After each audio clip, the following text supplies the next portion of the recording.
So, welcome back. Following on the discussions that we just had in our first panel, and more generally, a conference which is focused on data governance, could not have hoped to have a better keynote speaker than Ms. Pilar del Castillo. Currently, Mr. Castillo should have been here with us, but discussions in the European Parliament have been keeping her in Brussels. In her keynote speech, she should focus on the Data Act, which is currently in the process of being made. So please allow me to welcome her. Mr. Castillo is a member of the European Parliament. She is the rapporteur of the Data Act, and she is also the chair of the European Internet Forum. Mr. Castillo, you have the floor. Well, thank you very much, Chair of the meeting. Good morning to you all.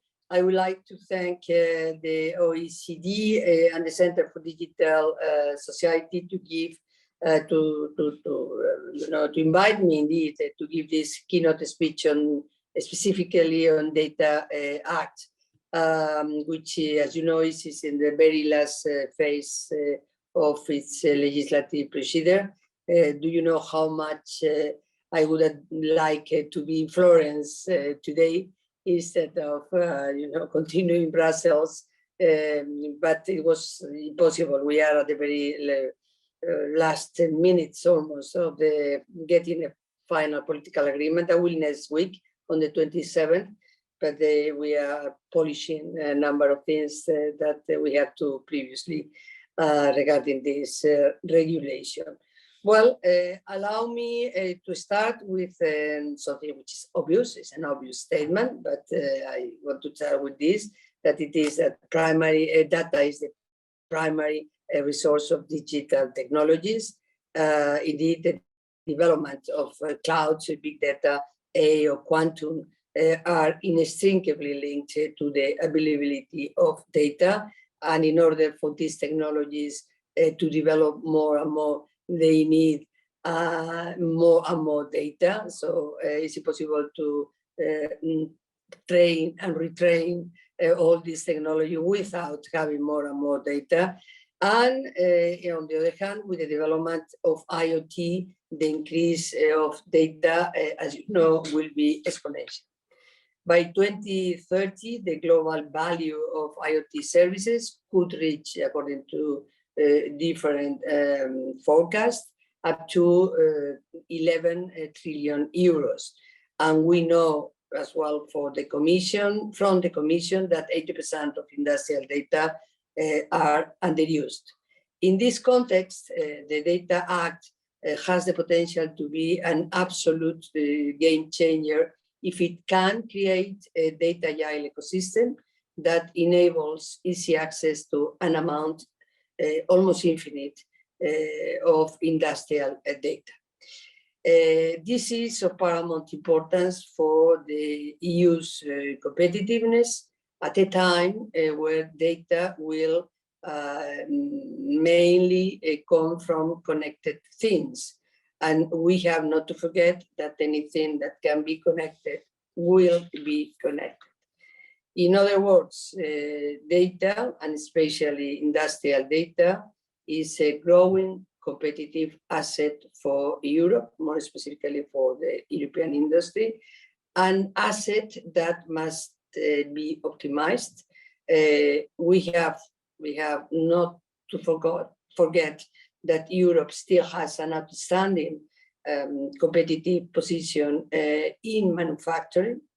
This is why we consider that it's urgent to provide the best tool to reinforce our industry. These new rules will empower consumers, startups, and companies by giving them a say on what can be done with the data generated by their connected products. By doing so, this regulation will contribute to optimizing existing business models and processes as well, boost the development of new ones, and creating a new value and jobs. Let me give you two tangible and basic examples to explain that. Imagine an energy company runs windmill parks, but depends for the maintenance on the manufacturer. Long-term contracts have exclusively bound the company to the manufacturer, not allowing any innovation by the energy company on the basis of the data. If, in this case, the company can have access to the data of the products they use, that is in the hands of the knowledge of the manufacturer, there's no doubt that there is a new room for innovation based on the data, the new data they have. A second example, because this is a horizontal regulation that can be applied to any industrial sector or services aftermarkets, for example, as well. But let's go to this second different example. A farmer that by having access to the data produced by its connected devices, such as the tractor, the irrigation system, and other types of machinery, can improve his management of the farm. There is a difference, there is a different situation before and after have the possibility to count on the data produced by the products that the company is using in the management of the farm. Well, as I mentioned, we are in the last phase of the legislative process, procedure indeed, which is the negotiation between the two co-legislators. I don't need to mention that in this forum. A negotiation that we aim to close, as I mentioned, also next week on the 27th of June, so next Tuesday.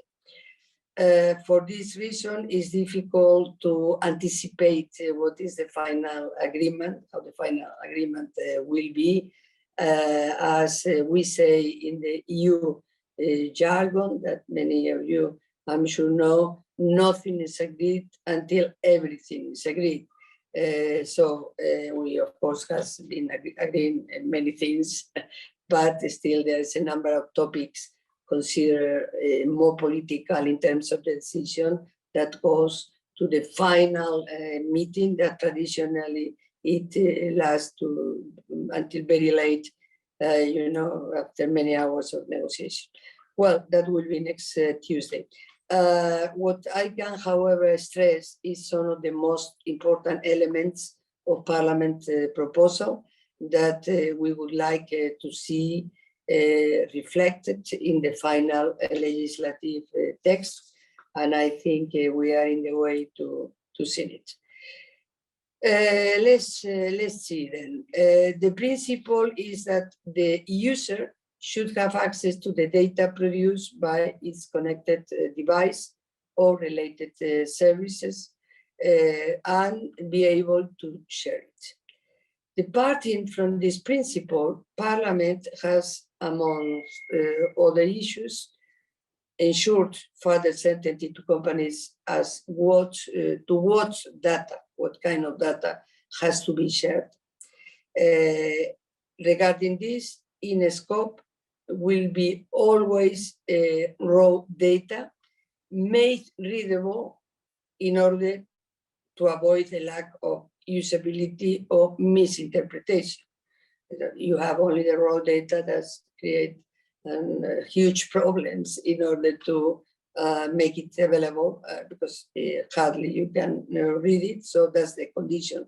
This is the kind of data that has a basic process in order to make it available, make them available. On the other hand, data which are sophisticatedly processed will be excluded in order not to hamper previous investments and respect IP rights, and de facto are the core what constitute the trade secrets, which were one of the things that we have been discussing more because the concerns of manufacturers on what happened with the trade secret, what happened with the IP when this is the case, and then what happened with investment if everyone could have access, the users of a product that we manufacture can have access to the kind of data that are in the are part of the design of the products. Then it's impossible because then you really kill the industry instead of helping to develop more innovation and competitiveness. So two kinds of data in a scope. Data basically preserves in order to make it available, readable, and on the other hand, data highly sophisticated, which in fact constitute the core of the design. This is out of the scope. In this regard, I would like to underline that the manufacturer is not obliged to make the data available by the design, which I just said, but it can choose not to make certain data available to anyone as long as he does not have access to it. There's a number of data that now without this regulation, any of these requirements, simply the manufacturer don't have access to it. I mean, the manufacturer believe that these are data that they are not never to be used, and there's a number of data that they have not access to it. So if they have not access to it, it is obviously excluded. Well, likewise, the protection of trade secret has been reinforced. The Data Act now ensures that the data holder and the user agree on the technical measures that must be put in place to protect them. These measures could include cybersecurity requirements, as well as organizational measures to preserve the confidentiality of the shared data. Parliament has also taken into account safety and security concerns. For Parliament, security risks could be a reason not to share data until the competent authority decides on the threat, if it is really a threat that can affect to the security, for example, of the product. And I will tell you something about later on about this competent authority. Another of Parliament's contributions is that the protection against misuse of data obtained by the user or the third party has been reinforced with clear liability provisions and the non-competing obligation with the products from which the data has been obtained. Regarding, on the other hand, from contractual terms, Parliament report puts the contractual agreement at the center of what data and how it is shared, entrusting the European Commission to present guidelines on fair contractual terms.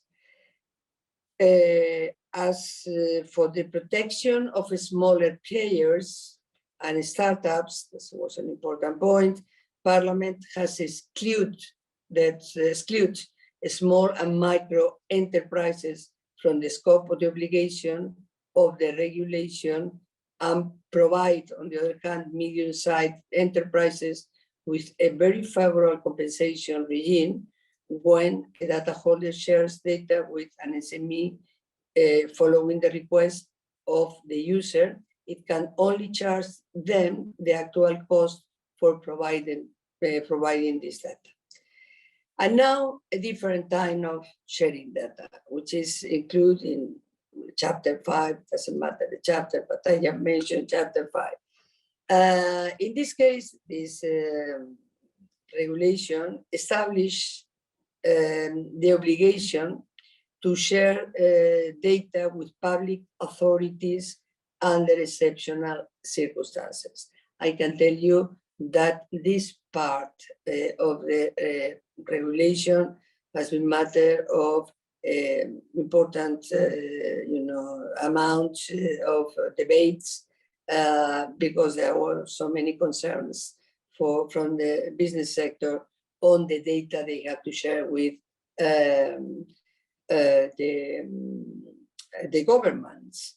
You have to know that in the original proposal of the Commission, the governments could ask for any kind of data in a situation of exceptional circumstances without any further compensation in monetary terms.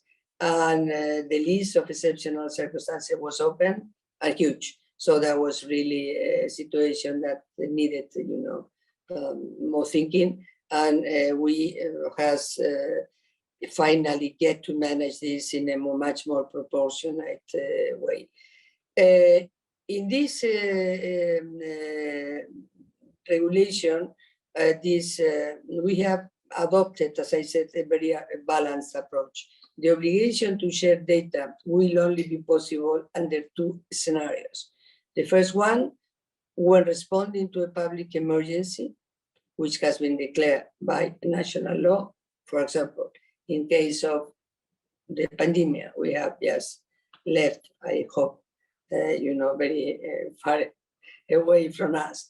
In case of climate tragedy, in case of terrorist attack, in cases which you have really public emergencies that has been declared, such as by national law, then government can ask without no compensation to the companies that can provide data that government needs in order to tackle on their competences this situation without not remuneration. And in this case, we are talking both about any kind of data, including personal data, because up to now, we were talking about only about no personal data, so only industrial data. But in these cases, personal data can be included. And the second situation, the second one is when the data is not accessible in the market and public body is competent to do so by law.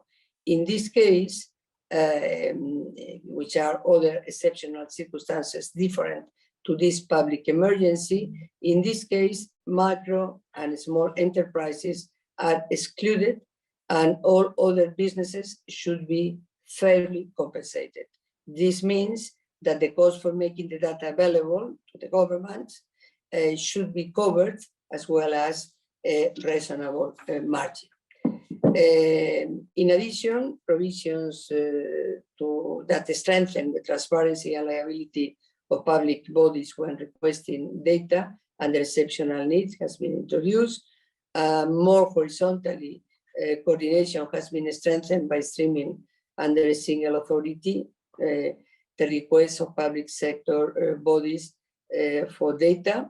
And finally, only some words, because this is under debate still under debate on cloud. Parliament has tried to remove all obstacles to enable the effective switching and ensuring functional equivalence. To this end, Parliament has clarified the concept by improving the definition and making sure that source and destination processing services have their own responsibilities. Other important questions that remain open are the switching period, the specification of contractual terms, the switching charges, and so. I'm sorry, I cannot go further on this specific part of the regulation, but just to mention to you and to make you aware that this is also including the switching from cloud providers, giving more facility and more transparency for that. So That's all from my side. And now I am open to questions from the chair of the meeting or for the audience, as much as we have the time. Fortunately, I have to take a flight soon. I have to go to airport, and I have not much time, but we can, I can do my best in terms of time and knowledge to answer the questions. Thank you very much again for the invitation.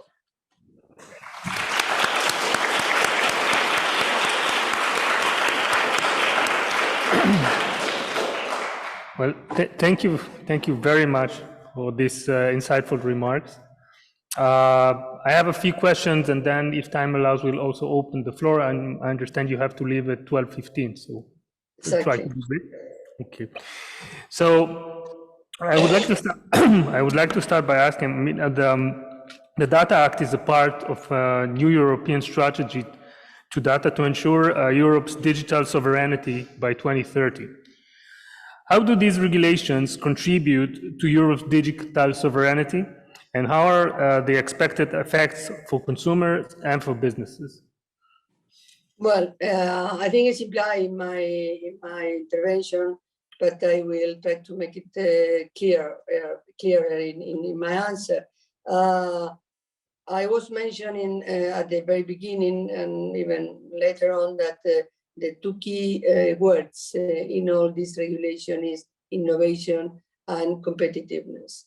More innovation brings more competitiveness, and then what it is behind the scene in all this is to reinforce the ability, the capability, and the possibilities for the European industry, and having said that, European economy to be more innovative and then to be more competitive in global terms. So these regulations is what they do is an open, an immense and progressively more and more source of industrial data, which are not used or are underused, and then provide with new possibilities for innovation, as I tried to explain in my contribution now, and give more room for innovation, more room for have more competitive services inside the European Union and outside the European Union. And I think is perfectly linked to this idea of strengthening sovereignty in the European Union. You have a more competitive and innovative industry. There is no doubt you reinforce, you contribute to strength your sovereignty. So this kind of a connection, it seems very clear for me. Thank you. You mentioned the competitiveness as one of the key goals of this legislation. It appears that indeed trying to improve competitiveness by making data more available. But will it be enough? Isn't market actors' ability to use data the main issue rather than the availability of data? Well, I think there's two that are connected. You can have the availability, but you cannot have the precondition for develop the availability. You can be a runner, that you have a lot of ability, you have the training, you are perfectly this and that, but you don't have any place to run, because then you stay at home because you cannot develop your availability. So this is very, extreme for the ability, the very extreme example, but you have the ability to imagine, for example, the aftermarket services in the automobile industry. Then they have the ability for the maintenance, for keeping the cars, and repair and this and that and that. But if now they have more data to use, and then they have the the capacity for, let's say, innovate and offer better services, not only in terms of prices, but in terms of quality, and so on and so forth. So that ability that they have with this new data that they can receive, that they can use, then that will improve the business in the end and the capacity to compete. And you can do some examples in any other sector of the economy. As I said, with my two brief examples. So ability and knowledge, the ability and the primary source to develop that ability are something that are interlinked. You have the ability to manage the data, but if you have not the data or you don't have enough data, the outcome of that ability will be less productive than if you have more data. So to have more data, improve and optimize your ability. Thank you. Finally, before opening the floor, so you're taking this entrepreneurial, even revolutionary step forward in terms of the way data is being used. And my question is, where, if at all, do you see the risks with the Data Act? Just to give an example, but of course you should feel free to mention any risk that you see. Do you see this as a way that can develop to new harmful tactics against consumers? For example, personalized pricing or new forms of abuse by dominant firms? Well, I don't see. Well, you never know what kind of risk, unknown consequences you can find when you are when you put in practice and you implement regulation. But in principle, I don't see that kind of risk for consumers. Consumers are protected for all the package, the set of consumer protection laws that we have in Europe. Even to put an example, very recently, this term, there was a number of regulation that regarding the digital environment and digitalization that has been approved. That beyond the GDPR, that was also in place, of course, because for personal data, everything related to personal data is under the umbrella of the GDPR. So here we are talking about industrial data, but to follow your reasoning and so on, possibility you mentioned, we have to remember that we have very recently, well, that was just a few months ago, we approved the Digital Service Act, which was very much related to practices that can damage fundamental rights or related to fake news or this kind of problems. So in which consumers can be affected for this kind of for this type of use. So there is really, I would say, a wide set of norms that protect well the consumers. So I don't see the problem in that sense. Thank you very much, and let me now open the floor for Could questions. we have some 3 questions together? Then it's easier for me, and then I can do more. Sure.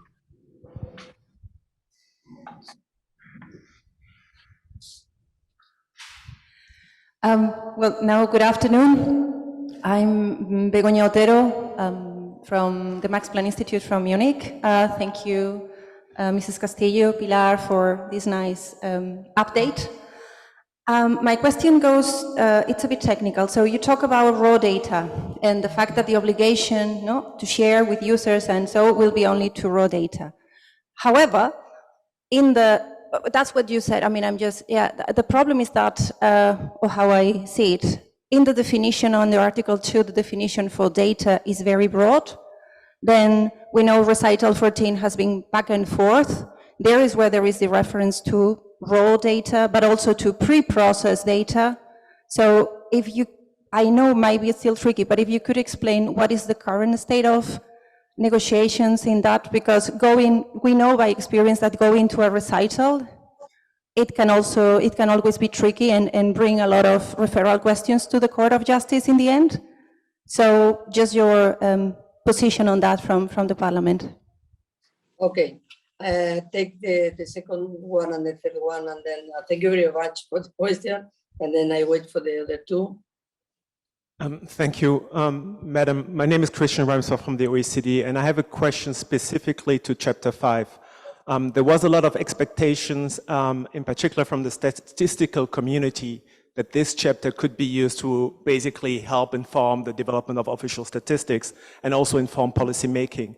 And I was curious to hear if you could explain how the process went along, because it seems that this particular chapter doesn't seem to be as suited any longer. Thank you. Okay. The third one? Okay, thank you. Stefan Hörnig from Nova School of Business Economics and also here from Florence. Two questions. The first one is, how do you see the Data Act shaping the incentives for voluntarily sharing information as opposed to obliging companies to share information? And second question, how are you thinking about how consumers will be able to share data without being nagged constantly as they are under the GDPR? So the question is, how are we going to implement things so that people actually are willing to share their data instead of simply saying no summarily and not interacting? Because having enough interaction there, enough sharing is necessary to make this whole thing work. Thank you. Yes. Okay, thank you. Then we have three questions. Let's go with the first one, which was on the raw data, pre-processed data, and the recital. The possibility of not making clear, taking into account the two concepts and the part of the regulation, or the different part of the regulation. Well, it's raw data and also pre-processed data. And when we're talking about pre-processed data, we are talking about data that have a very basic process, which in fact, do not enter into the design of the product, are not sophisticatedly processed. So we presume, it has to be presumed that it is not part of the design of the product, that it is the design of the product part affected. The manufacturer can immediately, deny this, and that there will be the competent authority that they have to decide about this situation and the threat that is arguing in that sense in order not to give the data. But we are talking about raw data, such as you can give raw data even in a non-readable way, but you got to give it in a readable way, because if not, anyone that works with data know what that means. Raw data that are not available in terms of be readable. And regarding the recital, then we are still working on that. You're right that sometimes the recitals need further clarification, and precisely the final part is now at the technical level, the final wording for the recital, and many of these things has been clarified, but I cannot go further in my explanation than that. Also, you have not to forget that, or we have not to forget that there will be sectorial regulation. This is horizontal one.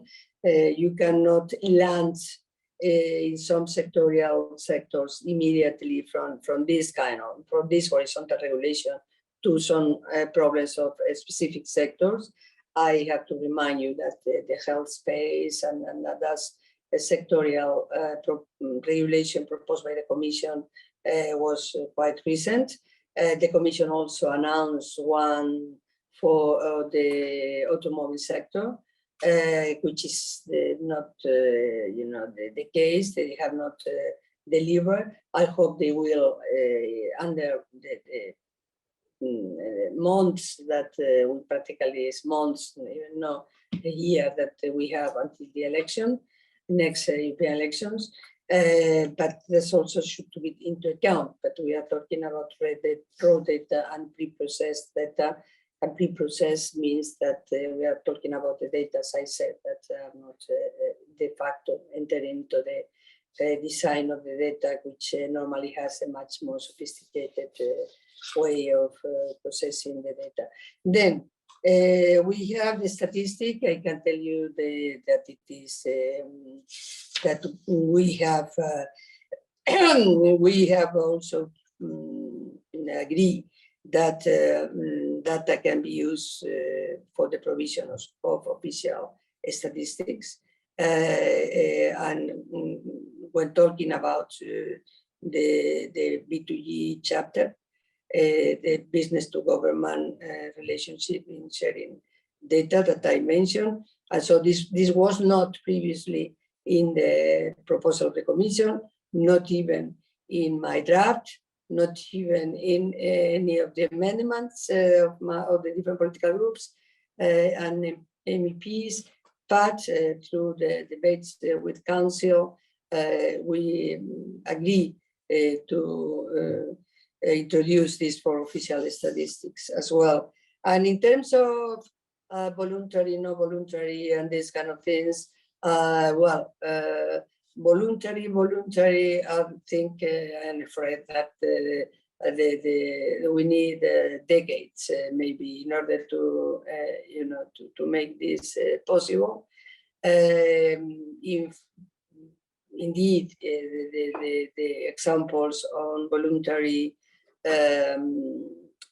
let's say, voluntary basis that we know in the industry, in order to put to make available this kind of data, was expectation of to find there a growing possibility.